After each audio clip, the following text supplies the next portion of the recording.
आज हम कक्षा 7वीं का संस्कृत विषय का पाठ तीसरा पढ़ रहे हैं, स्वावलंबन।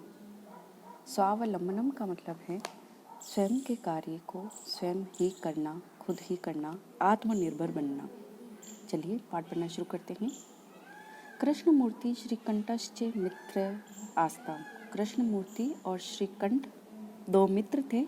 श्रीकंठ से पिता समृद्ध आसित। जो श्रीकंठ था उसके पिता समृद्ध थे, धनवान थे। अतः तस्य भवने सर्वविधानि सुख साधनानि आसन। इसीलिए उनके भवन में हर प्रकार के सुख साधन थे। तस्मिन् विशाले भवने चत्वारिंशत् स्तंभा आसन। उनके विशाल भवन में 40 खंबे थे। तस्य 18 प्रकोष्ठेषु 50 गवाक्षाम। उसमें उस भवन में 18 मतलब 18 प्रकोष्ठ का अर्थ होगा कमरे, और उन कमरों में 50 गवाक्षा, गवाक्षा मतलब खिड़कियाँ, 50 खिड़कियाँ थी। चतुश्चत्वारिंशत् द्वाराणि, चतुश्चत्वारिंशत् का अर्थ होगा 44, 44 दरवाजे थे। षड्त्रिंशत् विद्युत व्यजनानि च आस्ताम आसन। षड्त्रिंशत् का अर्थ होगा 36, विद्युत व्यजनानि मतलब पंखे, 36 पंखे थे।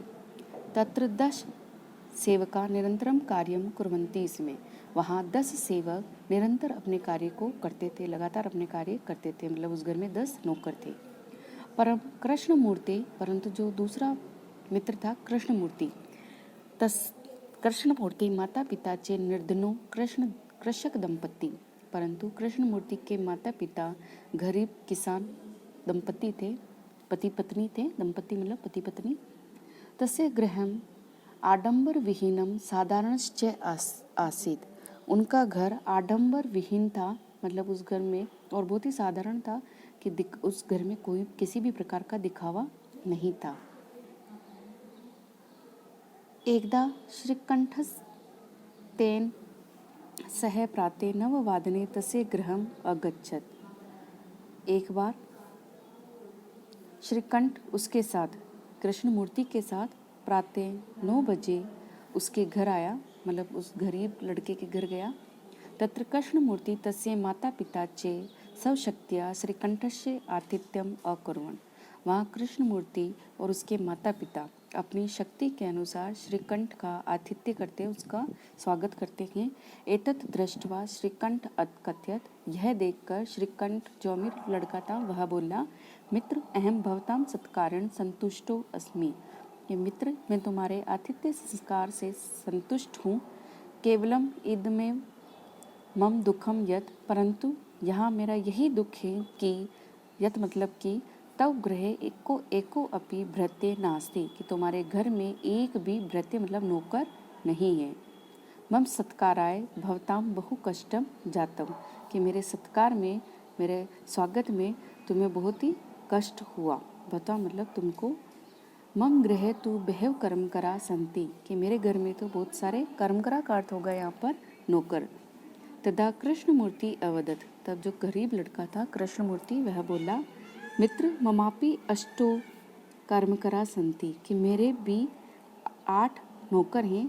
ते चे, वे हैं 2 पादो, पादों का अर्थ होगा यहाँ पर पैर, कि 2 पैर, 2 हस्तो मतलब 2 हाथ, 2 नेत्रे 2 आँखें, 2 श्रोत्रे और 2 कान।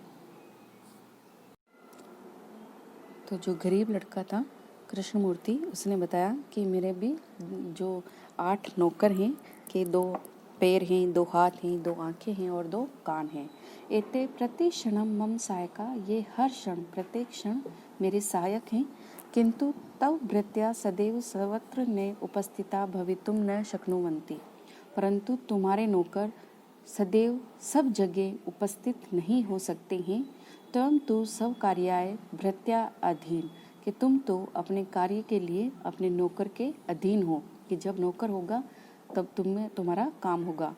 यदा यदा ते अनुपस्थिता, कि जब जब वे अनुपस्थित होंगे, तदा तदा त्वं कष्टम अनुभवसि, तब तब तुम कष्ट का अनुभव करोगे, कि नौकर नहीं होगा तो तुम्हारा काम रुक जाएगा।